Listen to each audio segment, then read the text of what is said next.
Why wouldn't you want all of that money back in the hands of the Filipino people? Well, we... May I just ask you why that's funny? And in this country, since you became president, in the 5 months since you became president, more people have actually been killed than died during the 9 years of the Marcos dictatorship, which we've also been talking about. You want to talk about the law? You can think of questions. Give me the meaning of hypocrisy.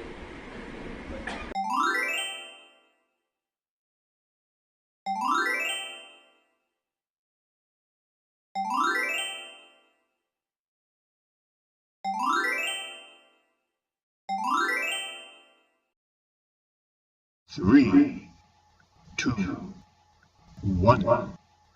Yes, sir. May I help you? Mr. President, Jonathan Yes. Miller from Channel 4 News.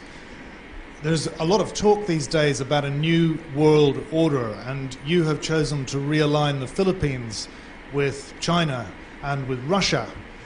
Is there room within this realignment, do you think, for an America led by Donald Trump? And have you forgiven him for what he said about the Philippines being a terrorist nation? No, it's not really a world order of arms. The world order of violence is economic.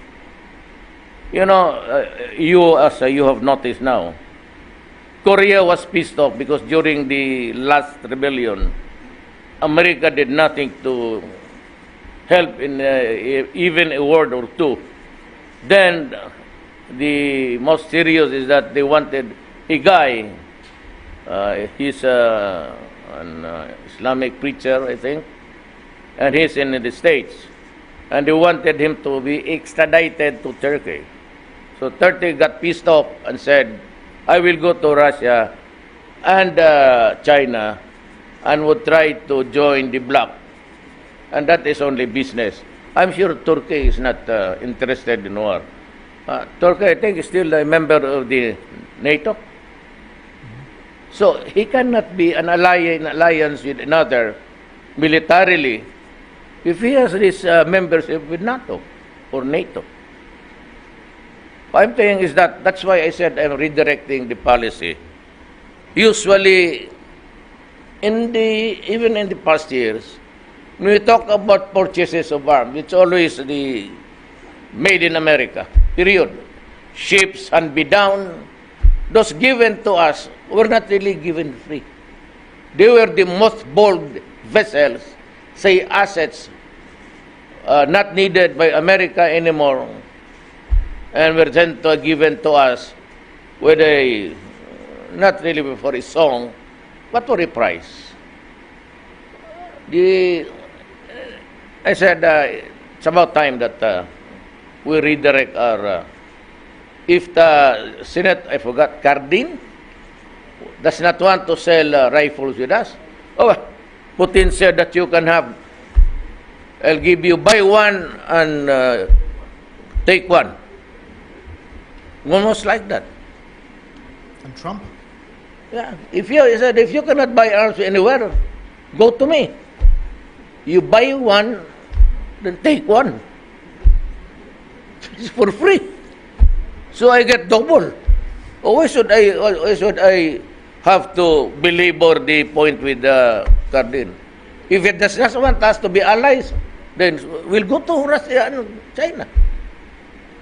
You don't deprive your ally with arms because your ally has to protect its public and to keep the order internally and to foreign aggression, to repel. Now, if you do not want to sell arms to us on a question of, I just had my figures when I was flying in, I was reading something.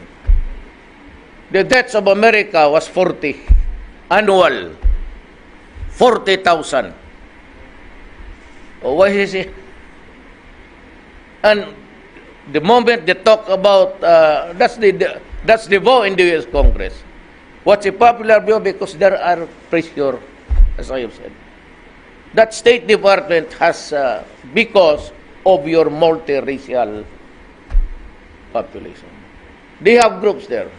The LGBT, oh, they go to State Department guys, they go to Liberia and offer aid and assistance. But, they said, come out with the law that would allow same-sex marriages. What's happening? What are the principles that the builders of America they have lost along the way? Why do you have the Philippines? Do you not even know that the first 2 months of operation, even before the election, there were already a lot of killings? Even before I was elected, there were, look at the records. The first 2 months were not ours. We do not wrap people with plastic tape. There's no need. If you want to kill the drug addict, just shoot him in the head. Why do you have to carry him from there and those were the purging and the cleansing of, I said, there were a lot of generals there. As a matter of fact, when I came in, I said, I named them publicly. I told them before the elections, leave the service because if I get to be there, I will name names. So it was a free-for-all. You now realize that there are so many municipal and the city. One died in prison. I don't know. Maybe I'll do research and give you the answer one of these days.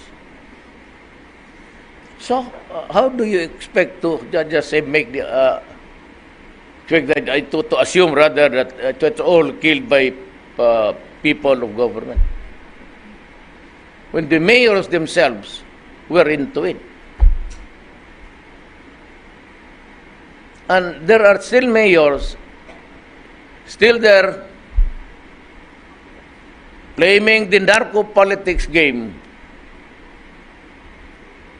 And I'm warning them again. You might not want it to hear it, but you will not only lose your funds, you will lose your life. Mr. President, just before you go, sir, you did raise earlier the comparison with Latin America and narco-state. The narco-states of Latin America were, as you know, associated with the term death squads too. And in this country, since you became president, in the 5 months since you became president, more people have actually been killed than died during the 9 years of the Marcos dictatorship, which we've also been talking about. I could ask the same question. Why is America losing 40,000 lives, drug-related cases? What makes the Philippines different from America? May I ask you? In terms of drugs, what is my color with the color of America? The number of people losing death. It's not state-sanctioned in America. It's what? Not, with respect, it is not sanctioned by the president, sir. Yes, it is not. That is what you say. But who supplied the arms? Who invaded a country, Nicaragua? Was it Nicaragua? Panama. You want to talk about the law? Oh, look what America did. They invaded Panama. The president still in prison in the United States. They invaded the country on a question or in the issue because drugs were flooding America and they had to take out, forgot the name. Same. America went to war.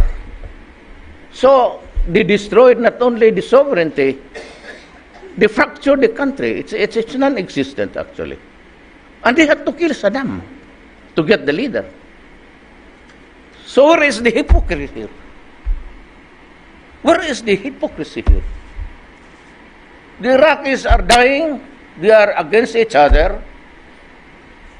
And because America went inside on a pretext that there were weapons of mass destruction, only to admit to the world And by the way, why is America not a member of the International Criminal Court? Let me ask you. They are invoking extrajudicial killing,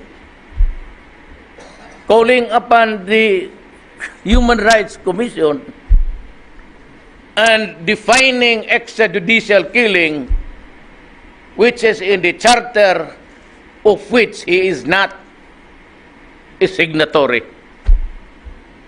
Do you know that America is not a member? And yet they threaten leaders and presidents. You do not do that to me. When you are a hypocrite to me, you are a hypocrite. By what standard or language do we use? So, I would say, do not talk about lives, about people, my own citizens. You have destroyed countries and deprived their sovereignty. So, what is the moral basis? Tell me. What is the moral basis of the so many things that America did in the name of human rights?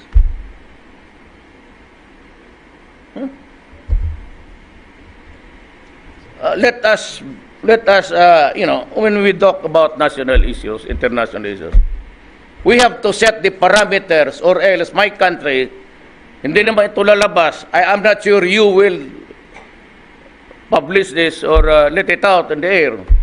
So I must tell my countrymen, yeah, we are being called by names everywhere with no proof. And here you are, America invading a country, bombing it, killing people in the process, children, adults and all, and even the dogs, and the goats, and the lambs. Only to say, oh, we committed a mistake. No weapons of mass destruction. So I call upon now the human rights of America to consider this. Thank you, Mr. President. You can think of questions. Give me the meaning of hypocrisy. And I would address myself to the international viewers. Sumibat to, tignan mo. President Marcos, welcome to 7:30. Thank you very much indeed. In your speech to the Australian Parliament, you used unusually strong language. Quoting your own pledge, you said, "I will not allow any attempt by any foreign power to take even 1 inch of our sovereign territory. We will not yield." Are you talking about not giving up Philippines' territory in the South China Sea? Absolutely.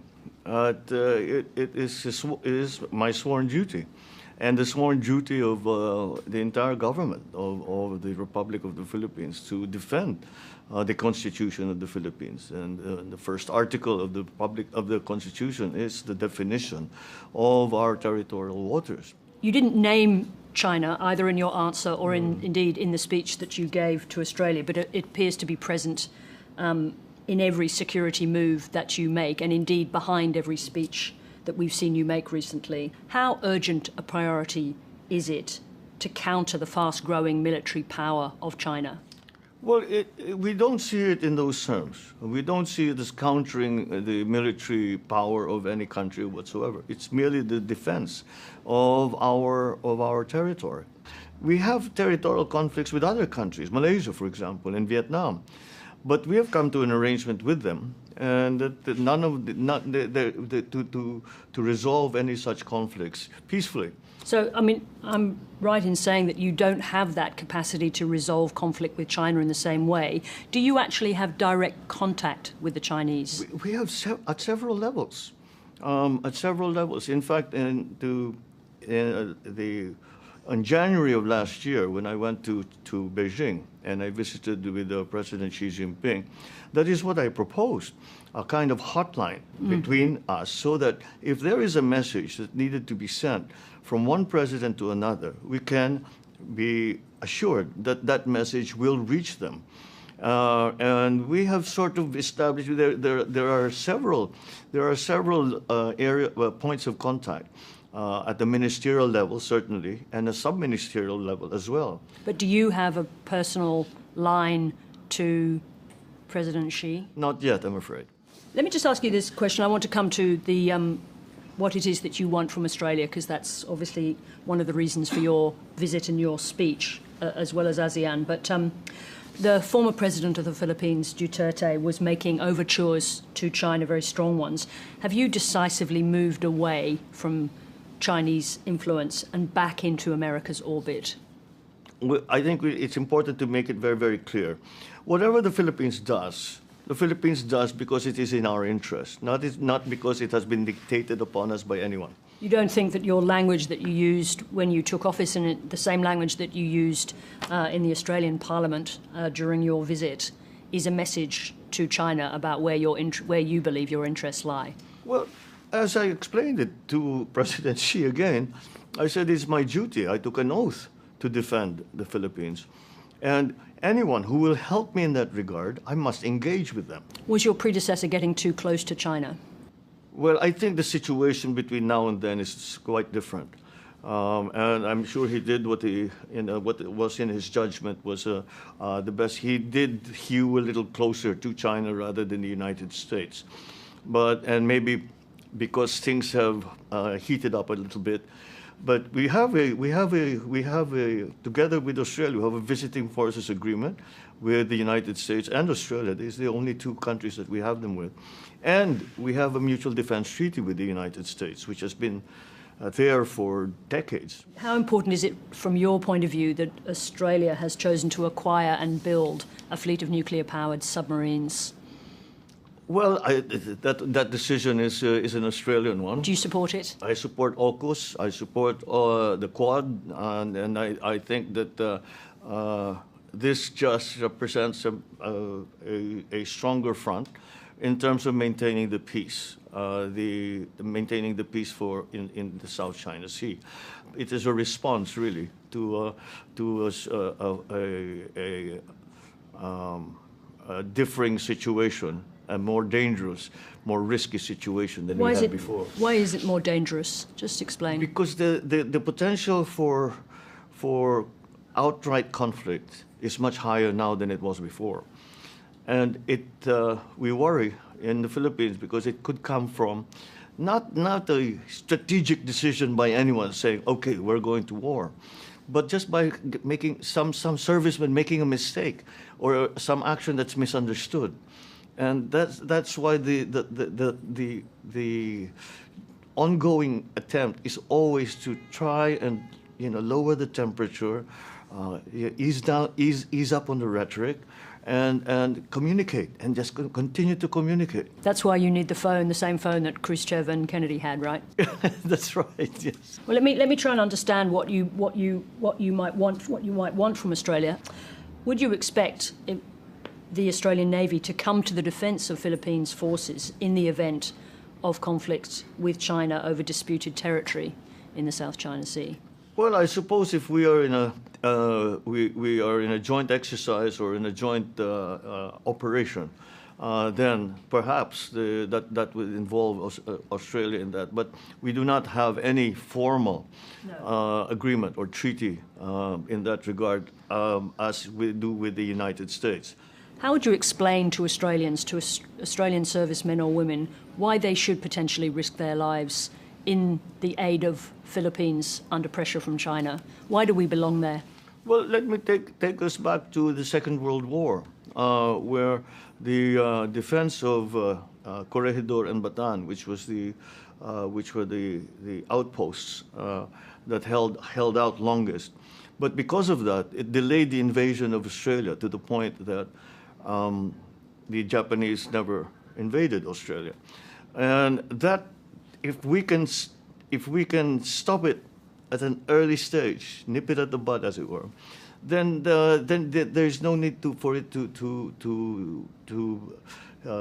grow into other areas, other regions. And hopefully, if we can, at best, as I said, keep the peace in the South China Sea, that will be of great advantage to Australia, because the peace is maintained. In relation to the former president, it's clear from the outside that there's been some breakdown in the relationship. I mean, do you intend now to invite the ICC to the Philippines to conduct its investigation more fully into former President Duterte's murderous war on drugs? No, that would be a political move. And what we are, we do not play politics with jurisdiction and sovereignty. And the position that we've taken is that we do not recognize the jurisdiction of the ICC, and we view it as a threat to sovereignty, simply because the ICC was formed to conduct, to provide justice to areas where there is no judiciary, where there is no court system, where there is no police, where there is no peace and order. And that's not the Philippines. And therefore, I don't think that their investigations or their actions apply to the Philippines. If it's not the ICC, then who provides justice for the many thousands? I think the number is something like 12 to 30,000 people who were killed in former President Duterte's war on drugs. How do they get justice? I think we in the Philippines have, as I said, a functioning police force. We have a functioning judiciary, and that it is their responsibility to take care of that.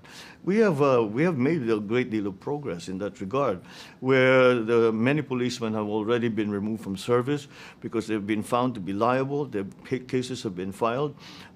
Many are already in jail.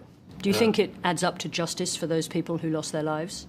Well, what we try to do is to now go back to the families of those and see that perhaps see what we can do to make things right for them. As long as it can be shown, of course, that they were not actually involved in the drug trade. As I said very early on, we're not interested in a small-time addict, for example. The addict, you take them to the hospital, you take them to rehab. You don't shoot them. We don't. We said we've taken enforcement as far as we can, and it only gets you so far. Your father was overthrown by a people's revolution, and you are his only son. How do you resist the impulse to authoritarianism? I have no impulses to authoritarianism whatsoever. We have a good system going. We are, I think we've learned to, we have a constitution that we have, that we have gone by for the last 36 years now. We are hoping to make some changes to it. But no, I have not felt any tug or temptation to make it a more authoritarian system. You've been a politician for a very long time. You have a very clear understanding of your country's history. And you obviously revere your father. I've seen you talk about him. Do you also understand the costs of his authoritarian rule to people in the Philippines? Well, it was a very different sort of authoritarian rule. I think when people think of an authoritarian rule, it was non-participatory. Whereas I think the version that my father tried to promote and actually practiced was very much still with the participation of all stakeholders that were involved. It was just a peace and order situation that really dictated the necessity for the declaration of martial law. Let me just understand make sure that we're talking about the same thing. I think Amnesty records that during that period, 70,000 people were imprisoned, 34,000 tortured, and 3,200 people killed are the numbers. And your father, in an interview, admitted that over 50,000 were detained. So I just want to ask you again, do you accept that there was a human cost to that rule? There always is. It was war. And with war, the death and destruction is inevitable.